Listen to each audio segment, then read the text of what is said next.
Well, how they handled it, I thought they handled it very professional, business-like. Yeah, that was a very hostile, loud environment. Just give Illinois credit, they played very well at home. Unfortunately for us, there were some possessions where shots did not fall, or there was some breakdown defensively. But I love the fact that how our guys are always, locked into attention to detail. Chris? You kind of lamented the points in the paint down there. What were some of the teaching moments that you talked about with those guys after that game? Well, we talked about how we cannot allow that many points in the paint. Defensively, what we have to do better to prevent something like that from happening. Unfortunately for us, when we give up that amount of points in the paint, as well as 15 offensive rebounds, then it's going to be challenging for us to win the ball game like that. How much of that is toughness and how much of that is technique?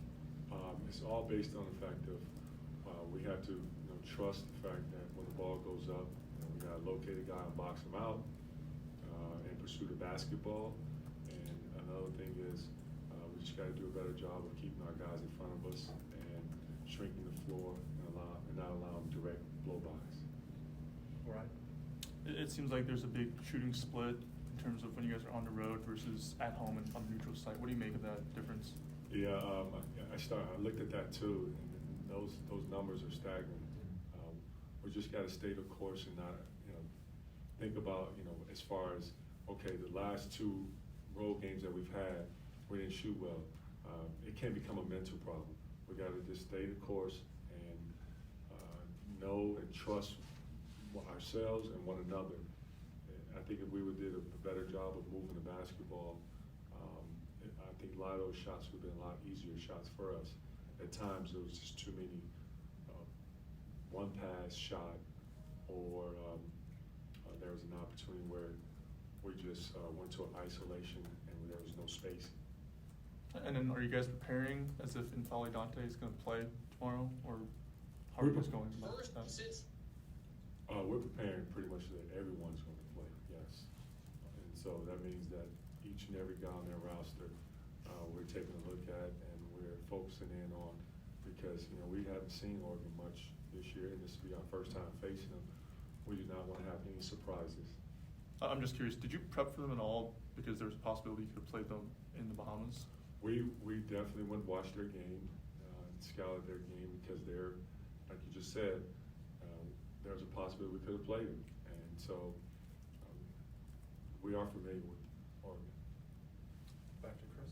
I think Tom said they got exams today. How's the focus been in practice and the balance between that and academics? We have high level, high character guys that understands, what's the priority here.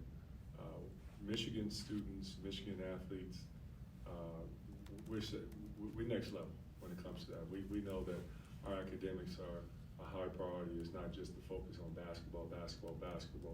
We're student athletes, and that being said, they had studies, they have exams today. Maybe 5 of our players have exams today. One of our players have 2 exams today. So it's a busy schedule, and they're trying to, of course, balance both. A big reason why we had early practice is because we can take care of the basketball part of it, and then the players that have exams this afternoon, they can go back and review their notes and take the exam. And for those who are prepping for exams for next week, they can have all day to study, and then we can be ready to go for tomorrow's game, which is a 12 o'clock tip-off. Andrew? Juwan, does it help that you got to see Oregon, in person? Does that help the scout at all? You already got to see Of course it does, yes. And then what have you seen from their point guard, Peyton Pritchard?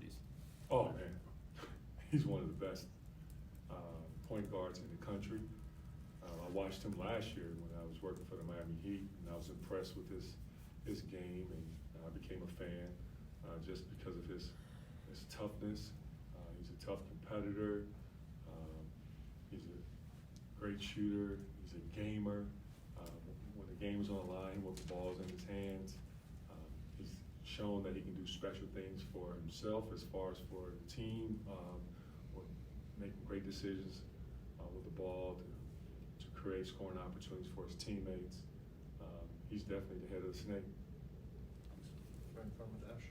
When you talk about moving the ball in regards to maybe getting some of those shots to fall, do you think in these 2 road games that have been losses that it's been more them doing something defensively to stop you guys from doing that, or do you think it's more players just getting a little antsy when you're down and they're trying to get up a quick shot?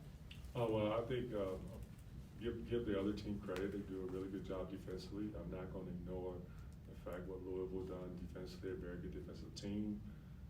When you're ranked number 1 in the country, you're there for a reason. Illinois, they're a very well-coached team. And, you know, you look at, not to get off track, but all the Big Ten games that have been played, every team that's played at home has won. It's been tough to win on the road in the Big Ten, and I knew that coming in. I recall that when I played here, in Michigan, and going on the road to play Minnesota, which I thought was one of the toughest places to play, not discrediting Illinois. So it's a very competitive conference. Now, getting back to your question, I think our guys, the shot just didn't go in for them. But defensively, yeah, they played well defensively, but we also missed some open shots too. Anybody have anything else? Going back to how you work with your assistants this year, how did your time in Miami and working for Coach Spoelstra kind of inform how you decided to delegate responsibilities and work with your assistant coaches? Well, that helped. It helped me as far as preparing for whenever I get a chance to become a head coach, what will be, how our responsibilities be delegated with the assistant coaches, but then also being a player, having a chance to watch organizations like Houston Rockets, Portland Trail Blazers, Dallas Mavericks. I've also watched the time when I was with the Wizards. All the teams that I played for, and I sit back and watch Larry Brown and how he delegated different responsibilities for his assistant coaches. I was always like a little sponge, just like, just watching, observing. And so when I got a chance to look back to summer and see how I wanted to give my assistants responsibilities, because I can't do it all alone by myself, and that's why I hired them. I hired them to give them the responsibility to be a head assistant coach, and for those who haven't been a head coach, my job is to help groom them to become head coaches, like Asadi Washington and Howard Isley, because I trust each and every one of them. So overall, just by giving them different responsibilities has helped me have clarity. It's also given me a life too. As far as not feeling like I got to do everything and I got to do it all alone. Now, I have seen other coaches who have done everything themselves, by themselves, and I've also seen a look on their face each and every day. It's like they look like they have bags underneath their eyes, no sleep, and they also grumpy as hell. I don't want to live like that. I'm trying to live a healthy life, but I'm also empowering my assistants too, because I trust them, and it's their job. They got to do things as well as the players can see that it's not always driven by me, that we do this as a collective unit. We all have responsibilities, and the players see that we all have a voice, and that they see I trust my assistants. I'm asking the players to trust me.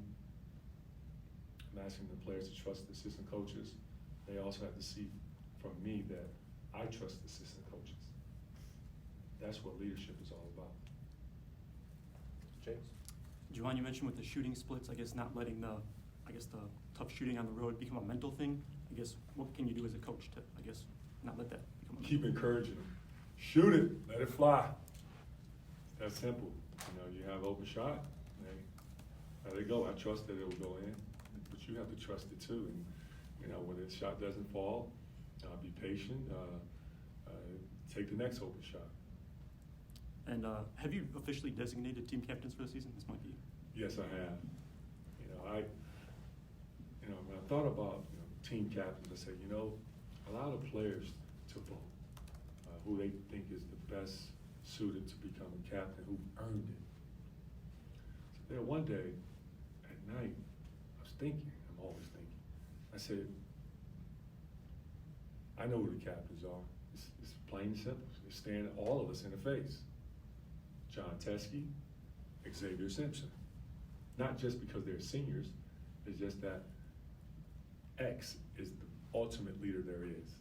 I haven't seen a better leader than Xavier Simpson. Holds his teammates accountable.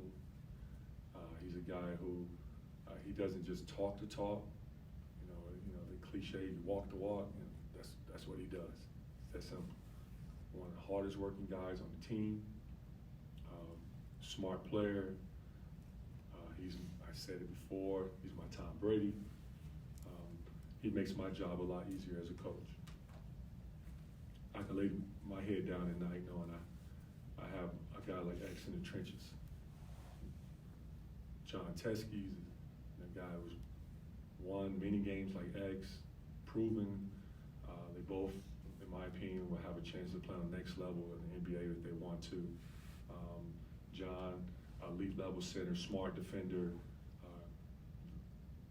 quiet assassin, I would say, leads by example, because all leaders are not vocal leaders. It doesn't mean that he's not a leader.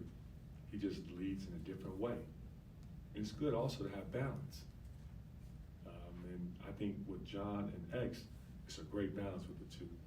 You may be able to get a few words out of John. If you talk to X for a while, you get a lot of words out of him. So I told the guys, captain is chosen. I'm choosing it, John and X. That's simple. Does anyone have any input? Please feel free. Anyone against it? Like how this room is right now is quiet. Do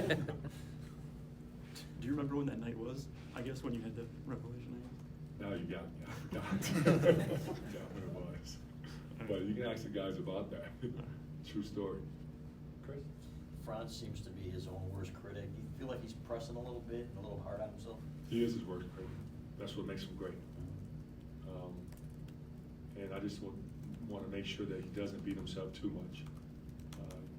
Because, it's going to happen. The last game, he wasn't the only one that had a game that he felt he could have had a better game. Some shots did not fall for him. 2 threes in a row. I love those threes that he took. It's going to go down, and I trust it.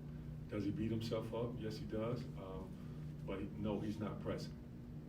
And then you brought it up a little bit. What do you do to stay in shape during the year? Thank you. I appreciate the compliment. I'm fat. I gotta lose some weight because my suit's getting a little tight. No, I try to eat healthy. It's a challenge. I do work out consistently. I try to work out 4 days a week. Like last night, we had a late practice. Try to sneak in a workout when guys are going to the training table, get a little work in, and then go back to watch film. That's how it is. That keeps me healthy, keeps my sanity.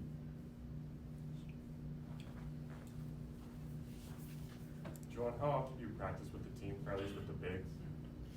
Like, what do you mean by practice? Please clarify.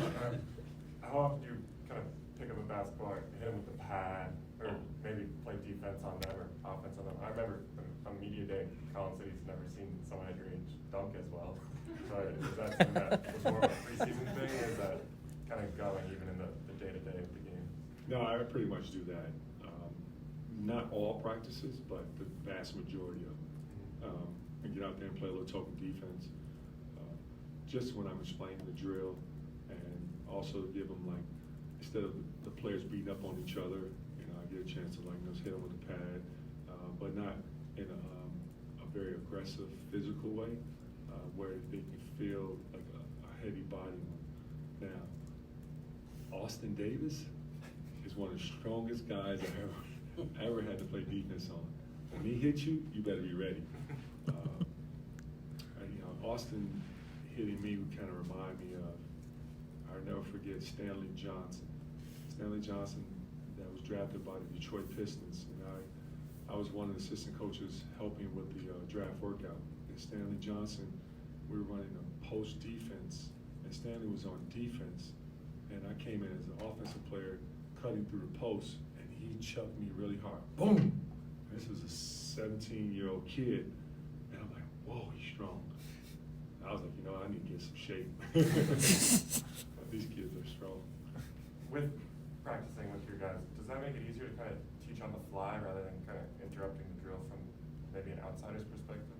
Oh, it's a balance where you're able to teach on the fly, depending on the time and the amount of time that you have allotted for that particular point of practice and what you're trying to accomplish. You know, there are times when I just sit there and I teach the drill and allow, you know, the players play token defense with one another, or they may play live defense with one another. But there are ways that, you know, you have to mix it up a little bit. But I think it's good when the players get a chance to interact with the coach and with his teaching, as well as, you know, being a defender. Now they get a chance to take a shot at me, with all the stuff that I'm probably like filling them in and they're getting upset with. Now they're like, yeah, hit me. Tattoo coach. I did it before Bob McAdoo. Coach, I think that's gonna do it. All right.